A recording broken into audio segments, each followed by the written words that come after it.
Assalamualaikum warahmatullahi wabarakatuh. Baiklah, pada pertemuan ini kita akan bahas soal mengenai laporan konsolidasi dengan kepemilikan tidak penuh. Nah, sebelumnya subscribe dulu ya. Nah, kita lanjutkan soalnya. Ini soalnya. Pioneer Company mengakuisisi 90% saham biasa Snoopy Company dengan nilai 270.000 pada tanggal 1 Januari 20X8. Ketika nilai buku aset bersih Snoopy sama dengan 300.000. Pioneer menggunakan metode ekuitas untuk mencatat investasinya. Kenapa metode ekuitas? Karena di sini kepemilikannya itu lebih dari 20%. Kalau lebih dari 20%, maka metode yang digunakan adalah metode ekuitas. Kemudian, data neraca saldo Pioneer and Snoopy per 31 Desember 20X9 adalah sebagai berikut. Nah, dia ini akuisisinya itu tanggal 1 Januari 20X8. Nah, sekarang itu adalah ini neraca saldo dari Pioneer and Snoopy itu pada tanggal 31 Desember 20X9. Jadi berarti ini adalah neraca saldo dari Pioneer and Snoopy itu 1 tahun setelah akuisisi. Kemudian soalnya apa? Nah, soal pertama, siapkanlah jurnal dengan metode ekuitas yang terkait dengan investasi di Snoopy Company selama 20X9. Nah, jadi ada dua metode dalam pencatatan investasi, itu ada metode ekuitas dan kemudian metode cost. Nah, metode cost itu digunakan untuk kepemilikan 0 sampai 20%, sedangkan selebihnya itu menggunakan metode ekuitas. Nah, perbedaan antara metode ekuitas dan metode cost itu terletak pada jurnal penyesuaiannya, yakni pada saat pengakuan laba dan dividen. Nah, di mana laba dan dividen itu mempengaruhi investasi. Nah, kita lanjutkan jawabannya. Katanya di sini siapkan jurnal dengan metode ekuitas yang terkait dengan investasi selama 20X9.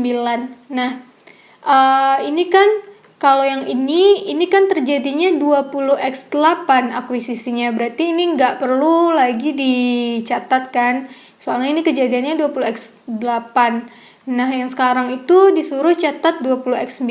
Berarti yang 20X9 itu hanya terkait dengan laba dan kemudian pembagian dividen. Nah, kita lihat di sini laba bersih di sini kan nggak ada tulisannya, berarti nanti kita cari nilai laba bersihnya. Tapi di sini diketahui bahwa pendapatan yang didapatkan dari Snoopy, berarti ini adalah laba bersih yang diakui oleh ini kan nilainya 72.000, berarti laba bersih yang diakui oleh Pioneer itu yang didapatkan dari laba bersihnya si Snoopy itu nilainya 72.000. Nah, jadi ini yang 72.000 ini berarti adalah ini kan kepemilikan Pioneer itu 90%.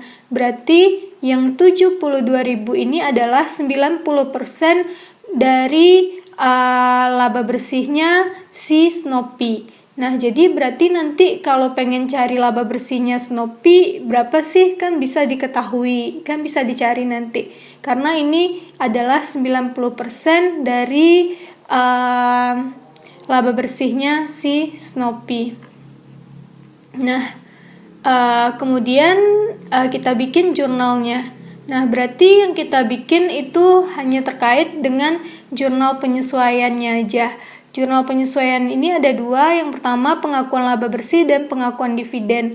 Nah, untuk pengakuan laba bersih itu adanya laba dari perusahaan anak itu akan menambah investasi dari perusahaan induk terhadap perusahaan anak. Nah, berarti di sini kan kalau investasi bertambah berarti kan di debit. Nah, di sini debit investasi dalam SB Snoopy Co. Nah, ini nilainya langsung diketahui 72.000. Nah, ini karena ini income pendapatan yang didapatkan dari si Snoopy, didapatkan oleh si Pioneer. Berarti dia dapat pendapatan dari Snoopy itu sebesar 72.000. 72.000 ini adalah 90% dari laba bersihnya Snoopy karena kepemilikannya itu adalah 90%. Nah, berarti dapatnya ini langsung diketahui 72.000. Nah, kreditnya apa? Kreditnya itu adalah laba bersih dari Snoopy atau pendapatan investasi dari Snoopy. Nih, atau pendapatan investasi antar afiliasi juga bisa. Jadi ini laba bersih dari Snoopy atau pendapatan investasi antar afiliasi sebesar 72.000. Jadi adanya laba itu akan menambah investasi dalam saham biasa perusahaan anak. Kemudian dividen. Adanya dividen itu akan mengurangi nilai investasi, makanya di sini investasinya di kredit. Kemudian kita kan dapat dividen tunai, berarti dapat kas, debitkan kas. Nah, ini dividen yang dibagikan oleh si Snoopy berapa? Nah, kita lihat itu adalah laba bersihnya Snoopy dan kemudian dividen yang dibagikan oleh Snoopy ke si Peanut. Ini. Nih, Snoopy itu dividen yang dia bagikan itu 30.000. Kepemilikan dari si Peanut ini adalah 90%, berarti 90% dikali 30.000 dapatnya 27.000 kas pada investasi dalam Snoopy Co. Berarti nanti saldo dari investasi yang akan dieliminasi itu adalah senilai saldo awal sebelum kita penyesuaian ini, saldo investasi awal sebelum kita lakukan penyesuaian ini, kemudian ditambah sama 72.000, kemudian dikurang sama 27.000. Nah, itu berapa nanti totalnya?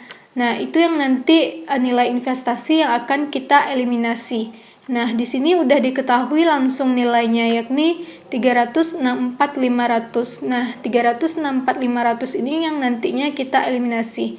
Nah, kalau nilai investasi in Snoopy stock ini nggak diketahui nilainya, berarti kita cari.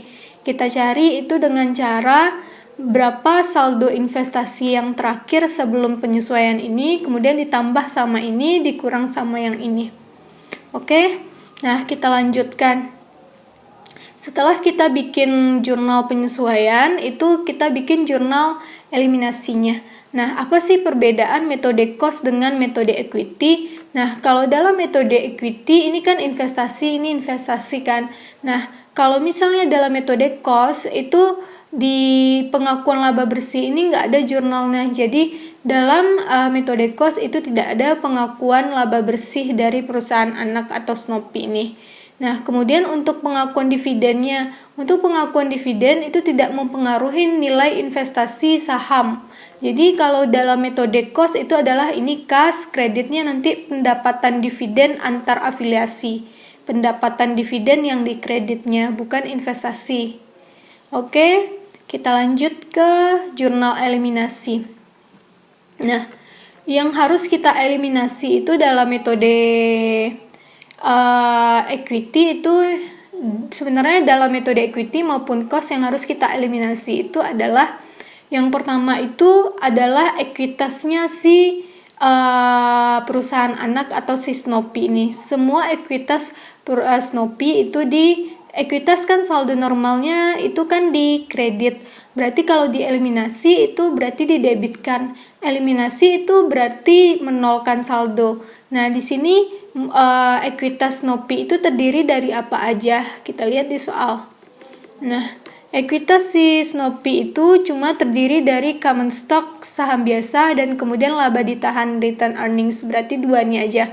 200.000 tambah sama 155.000. Nih. Modal SB Snoopy 200.000, saham biasa, laba ditahan Snoopy 155.000. Kemudian kita eliminasi juga. Eliminasi berarti menolkan saldo, berarti saldo yang sebelumnya dikredit itu akan didebit ketika dieliminasi, dan ketika dia saldonya sebelum eliminasi itu adalah debit, maka ketika dieliminasi itu berarti dikreditkan. Nah, ini laba bersih dari Snoopy ini kan pendapatan investasi antar afiliasi. Nah, pokoknya segala sesuatu yang pendapatan antar afiliasi itu akan dieliminasi juga. Laba bersih dari Snoopy ini dieliminasi nih 72.000. Ini kan kredit. kemudian berarti didebitkan. Nah, kemudian investasi itu juga dieliminasi. Investasi di sini saldo awalnya kan di debit kan, berarti ketika dieliminasi itu adalah di kredit. Nah, ini 364.500 ini dari sini. Nih. Kemudian dividen ini adalah dividen yang dibagikan oleh si Snoopy. Snoopy membagikan dividen tadi kan 30.000. Kemudian ini karena kita itu kepemilikannya tidak penuh, berarti ada kepentingan non pengendali. Nah, kepentingan non pengendali atas aset bersih Snoopy itu sebesar 32.500. Nah, ini kan tadi kepemilikan si Peanut atas Snoopy kan itu 90%. Berarti untuk KNP atau kepentingan non pengendali berarti itu ada 100% dikurang 90% dapatnya 10%. Nah, berarti 10%. Kemudian ini adalah nilai dari aset bersihnya si Snoopy. Aset bersih itu kan bisa ekuitas. Nah, ekuitas nih yang ini. Ekuitasnya si Snoopy kan cuma dari 2 nih. Modal sama laba ditahan 355 ini jumlahnya kan, dikurang sama dividen. Jadi ekuitas dikurang dividen dikali 10%. Itu KNP atas AB Snoopy 32.500 dapatnya. Nah, kalau misalnya ini kan metode equity. Nah, kalau misalnya metodenya metode cost itu nggak ada pengurangan dividen, berarti dividen di sini itu nanti dividen jurnal eliminasi untuk dividen itu terpisah.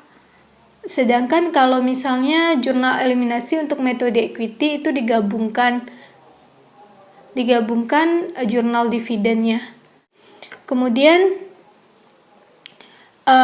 selanjutnya itu ya jurnal yang kedua itu kita akui laba bersih yang menjadi hak non pengendali. Nah, tadi kan laba bersih yang diperoleh oleh Peanut dari si Snoopy itu kan 72.000, ya kan? 72.000. Ini kan tadi kita sebut dengan 90%-nya kan? 90% dari laba bersihnya si Snoopy itu 72.000. Nah, kemudian kalau misalnya berarti labanya si Snoopy ini berapa sebenarnya? Nah, berarti laba bersih dari Snoopy itu adalah 100/90 dikali 72.000. Jadi laba bersih dari si Snoopy itu adalah sebenarnya 80.000. Kemudian yang menjadi hak pengendali kepentingan pengendali itu kan 10% karena 90% itu adalah kepemilikan Peanut. Berarti kepemilikan non pengendali itu hanya 10%-nya. Berarti 10% kali 80.000 dapatnya 8.000. Jurnalnya ini KNP atas LB Snoopy berkurang nilainya, kepentingan non pengendali atas aset bersih Snoopy ini saldo normalnya di kredit. Kemudian kepentingan non pengendali atas laba bersih Snoopy ini saldo normalnya di kredit juga. Nah, ini berkurang, ini bertambah. Kemudian yang B soalnya, siapkan lembar kerja konsolidasi 20x9. Nah, kita disuruh bikin lembar kerja konsolidasi. Ini dia. Nih. Kita masukin ini akun, ini yang nilainya si Peanut, ini nilai Snoopy. Kita bikin total aset, kemudian habis itu utang, kemudian modal, laba ditahan, kemudian di bawah laba ditahan ini pokoknya di bagian ekuitas itu kita taruh kepentingan non pengendali atas aset bersih Snoopy. Jadi kepentingan non pengendali atas aset bersih itu adalah bagian dari ekuitas. Nah, kemudian setelah bagian laporan posisi keuangan, kita bikin di sini bagian dari laporan laba rugi lagi. Nah, penjualan, kemudian laba bersih dari Snoopy ini kan pendapatan investasi antar afiliasi nama lainnya kan. Jadi semua pendapatan dikumpulkan dulu. Berarti penjualan, kemudian pendapatan investasi dari Snoopy atau laba bersih dari Snoopy. Kemudian total pendapatan berarti ini tambah ini, kemudian harga pokok penjualannya dimasukin dari soal, kemudian pendapatan dikurang harga pokok penjualan itu dapatnya nanti laba kotor dikurang beban depresiasi sama beban penjualan dan ADM itu dapatnya laba operasi. Kemudian di bawah laba itu kita masukin nanti kepentingan pengendali atas laba bersih Snoopy. Jadi kita tambahin akunnya di bawah laba. Karena ini laba terakhirnya itu adalah laba operasi, berarti KNP-nya di bawah laba operasi. Nanti kalau misalnya laba bersih, misalkan yang laba terakhirnya, berarti nanti kita masukin KNP-nya itu di bawah laba bersih. Kemudian laba konsolidasi setelah KNP itu kemudian laba ditahan awal, ini untuk bikin laporan perubahan ekuitas. Jadi ini laporan laba ruginya, ini laporan perubahan ekuitas. Laba ditahan awal itu kan kalau laporan perubahan ekuitas itu kan laba ditahan awal ditambah laba bersih dikurang dividen, itu dapatnya nanti laba ditahan akhir. Nah, ini. Nah, sekarang itu kita masukin nilai kas, piutang dagang, persediaan seluruh asetnya si Peanut sama si Snoopy yang ada di soal, kita salin. Kemudian kita totalkan asetnya berapa, dapat kan? Kemudian hutang juga kita masukin. Nah, seluruh hutangnya si Peanut sama Snoopy kita masukin. Kemudian laba ditahan ini bukan laba ditahan yang ada di soal, tapi kita cari. Jadi ini kita cari laba ditahan yang di sini itu kita cari. Nah, ini kita cari gimana caranya, ini nanti. Kemudian total kewajiban sama ekuitas ini nanti juga karena laba ditahannya belum diketahui nilainya. Jadi setelah laba ditahan dimasukkan baru kita bisa tahu berapa total kewajiban dan ekuitas. Nah, kemudian nilai dari penjualan sama laba bersih dari Snoopy ini kita masukin. Nilainya sesuai sama yang di soal. Kemudian kita totalkan total pendapatan harga pokok penjualan kita dapatnya dari soal juga. Kemudian laba kotor itu kita cari. Laba kotor berarti total pendapatan dikurang sama harga pokok penjualan, dapat laba kotor. Kemudian beban depresiasi sama beban penjualan ini dari soal. Laba operasi itu kita cari. Laba operasi berarti laba kotor dikurang beban depresiasi dikurang sama beban penjualan dan ADM. Nah, kemudian ini berarti kan laba yang terakhirnya 372. Laba yang terakhir kali yang kita dapatkan itu kebetulan ini adalah laba operasi. Nah, laba ditahan awal inilah yang laba ditahanin soal yang di sini. Nah, ya. Nih, return earnings nih. 517 sama 155 ini yang kita masukin di soal.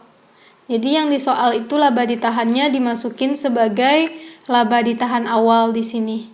Nah, kemudian laba bersih ini adalah yang kita dapatkan dari sini, dari laba operasinya. Berarti yang pertama kali yang harus kita hitung itu kita cari laba operasi berapa atau laba yang terakhir kali itu berapa. Terus laba ditahan awal ini yang dari soal, kemudian ditambah sama laba bersih berapa. Kemudian dikurang sama dividennya. Dividen ini yang dari soal ini.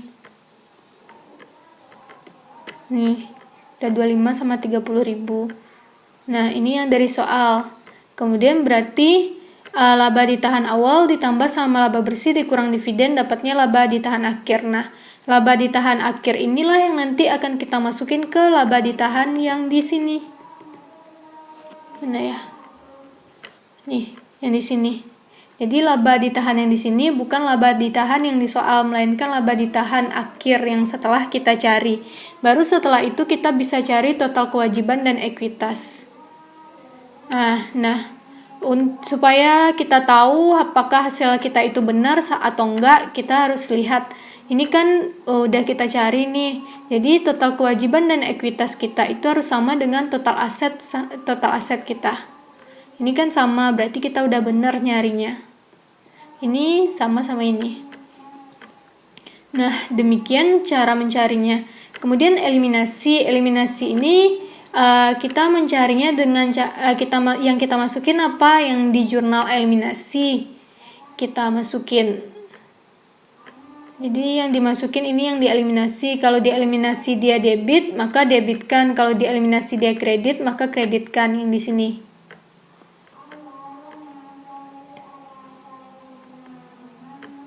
Kita posting yang eliminasi. Yang ini. Nih. Yang dieliminasi ini kita posting ke bagian eliminasi. Nih. Kemudian kita lanjutkan.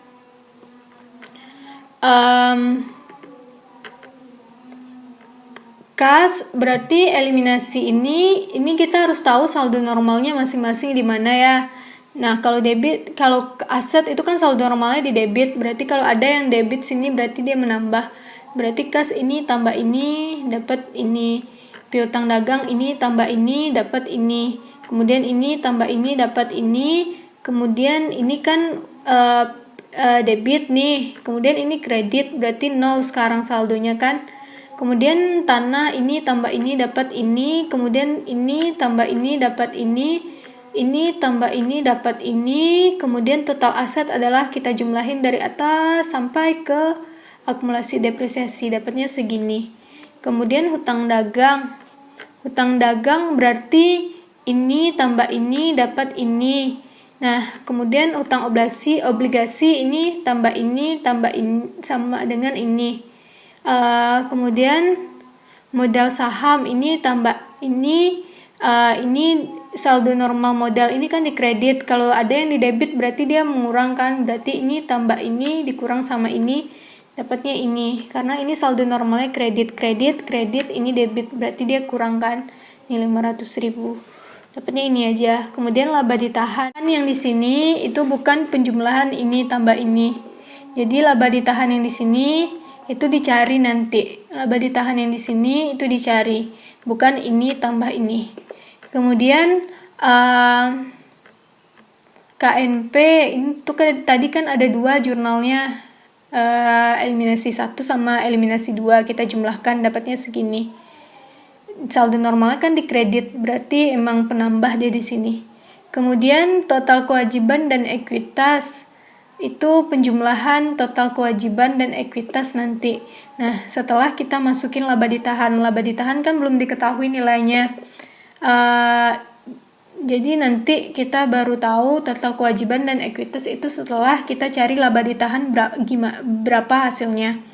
Kemudian penjualan ini tambah ini dapat ini. Laba dari Snoopy ini kan saldo normalnya kredit ini tambah ini. Kalau ada debit berarti kan pengurang, berarti 0. Kemudian total pendapatan tuh ini tambah ini dapat ini. Kemudian harga pokok penjualan ini tambah ini dapat ini. Laba kotor berarti ini kurang ini dapat ini.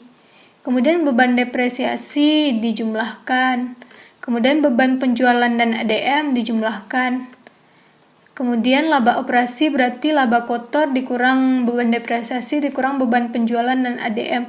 Dapatlah laba operasi. Kemudian ini KNP ini saldo normalnya di kredit, ini malah di debit, berarti dia sebagai pengurang minus di sini. Kemudian laba bersih konsolidasi itu adalah ini karena ini minus berarti dikurang dapatnya segini. Kemudian laba ditahan awal itu adalah penjumlahan ini tambah ini dikurang sama ini dapat ini. Kemudian laba bersih itu dari sini, yang dari sini pindahin ke sini. Kemudian dividen ini tambah ini ditambah sama ini dikurang sama ini, karena saldo normal dividen kan itu di debit, berarti ini tambah ini dikurang ini ditambah sama ini dapat ini. Kemudian laba ditahan akhir berarti laba ditahan awal ditambah laba bersih dikurang dividen, itu dapatnya laba ditahan akhir. Nah, laba ditahan akhir inilah yang nanti kita masukin ke sini, ke laba ditahan yang di sini 664.500. Baru setelah itu kita bisa tahu berapa total kewajiban dan ekuitas kita. Dapatnya 15.50.000.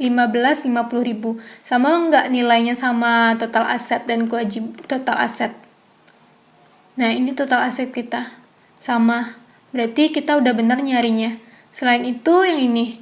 Tadi kan 90% dari 72.000 yang laba yang dihasilkan oleh si Snoopy itu kan 80.000 dapatnya tadi kan yang ini. Ini kan dapatnya 80.000. Bener nggak kita? Mana sih laba operasi? Nah, ini. Kan benar kita kan laba terakhir dari Snoopy itu 80.000. Berarti benar ada dua cara mencarinya 100/90 tadi, atau kita cari manual dengan cara pendapatan dikurang sama beban. Nih, 80.000 sama.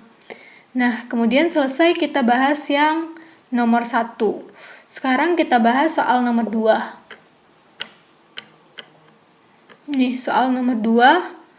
Paper Company mengakuisisi 80% dari saham biasa Skisor Company sebesar 296.000 pada tanggal 1 Januari 20X8 ketika nilai buku aset bersih Skisor itu sama dengan 370.000.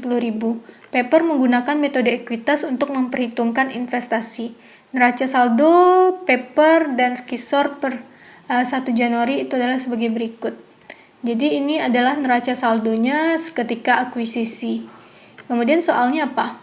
Siapkan jurnal yang dibuat oleh Paper untuk akuisisi Skisor pada tanggal 1 Januari 20X8.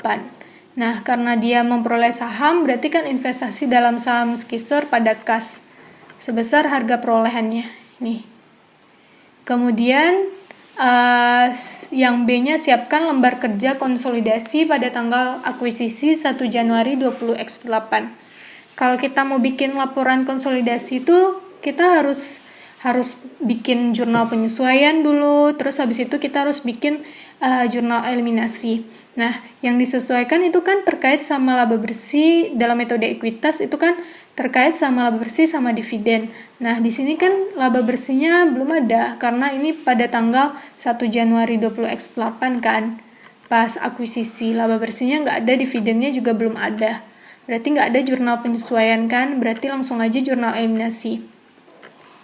Nah, yang tadi yang dieliminasi apa? Ekuitas si perusahaan anak, terus investasi, pendapatan, dan pengakuan goodwill kalau ada.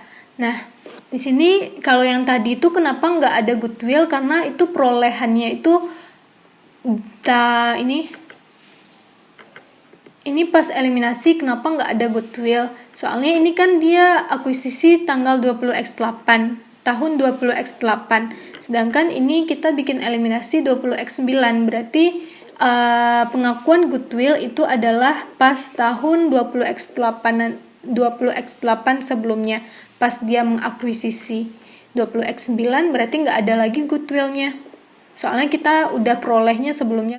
Nah, kemudian pas soal 2 ini berarti kan kemungkinan muncul goodwill. Nah, berarti kita harus hitung berapa goodwill yang sebenarnya. Nah, total ekuitas Skisor itu dapatnya 370.000.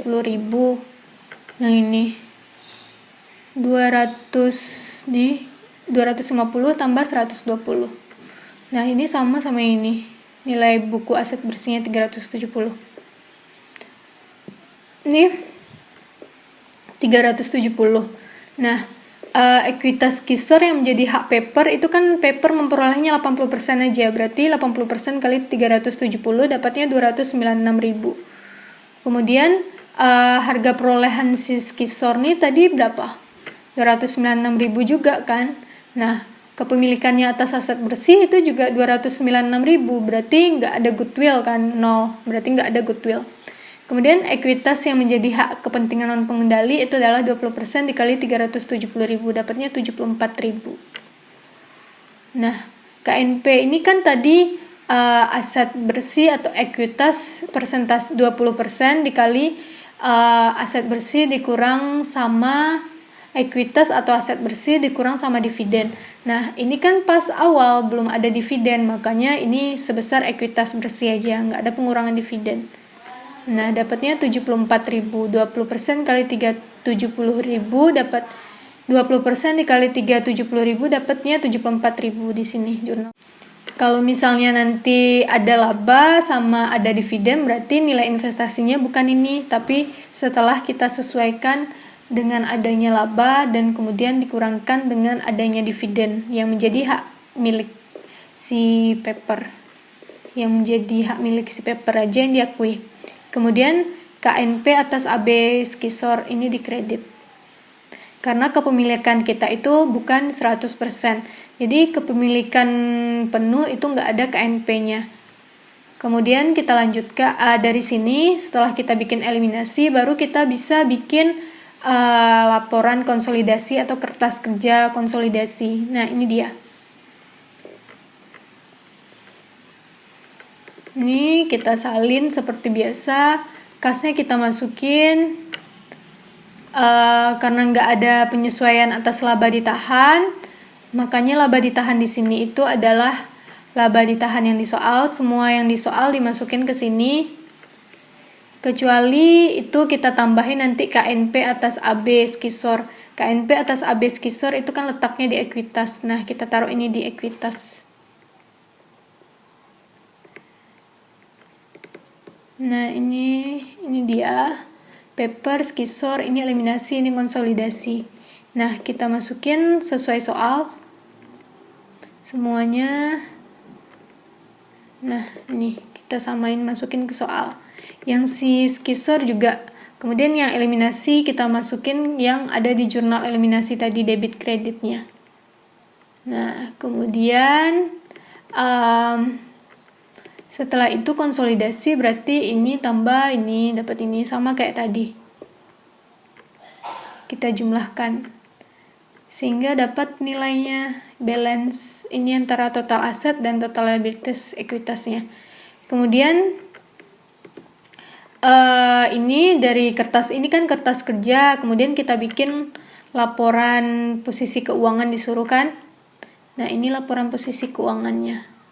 Udah biasa kan, disalin aja nilai yang dikonsolidasi. Nah, ini. Yang nilai ini yang kita masukin, yang bagian konsolidasi.